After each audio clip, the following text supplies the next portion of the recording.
Bonjour. Après sa résurrection, Jésus est apparu à plusieurs reprises à ses disciples.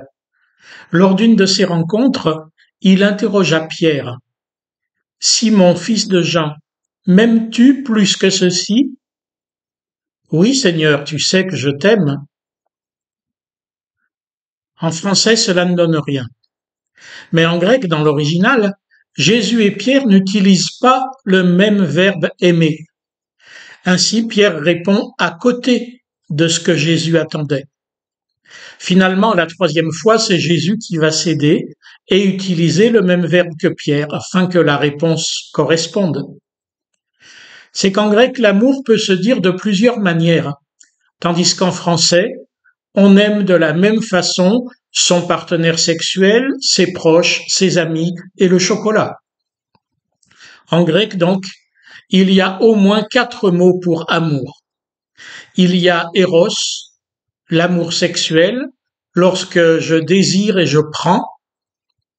Il y a philia, l'amitié, ce que j'éprouve spontanément de manière élective.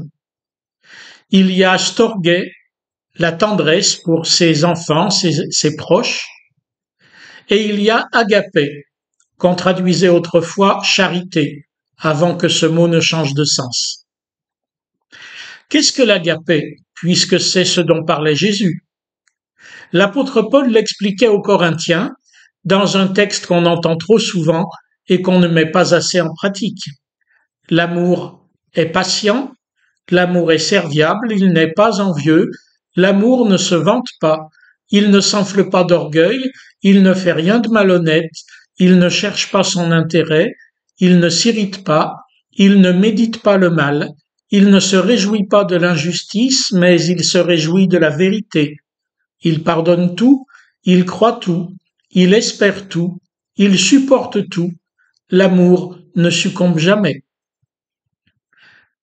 C'est exactement ce que Jésus a vécu pour ses disciples et amis, pour vous et moi. Jésus, qui avait aimé les siens qui étaient dans le monde, les aima jusqu'au bout. Paul traduit ceci avec d'autres mots pour les Philippiens.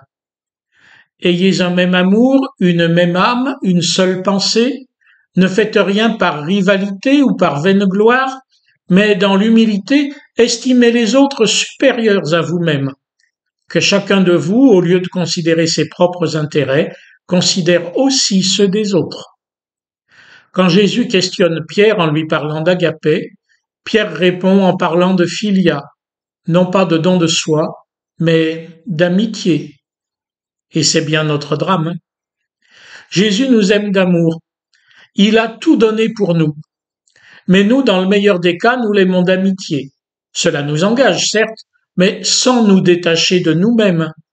Ou alors, autre extrême, notre foi dérape et nous aimons d'éros, voulant combler notre manque et nous approprier Jésus. Entre éros et amitié, qui sont des sentiments et finalement nous arrangent bien, la Bible propose l'agapé. Comme je vous ai aimé, vous aussi, aimez-vous les uns les autres. Cet amour-là est un choix, un dépouillement de soi au profit de l'autre, des autres, un engagement qui ne peut se rompre. C'est l'amour de Jésus pour nous qui nous permet d'aimer à notre tour. Comme l'exprimait Jean le Baptiste, il faut qu'il grandisse et que moi, je diminue.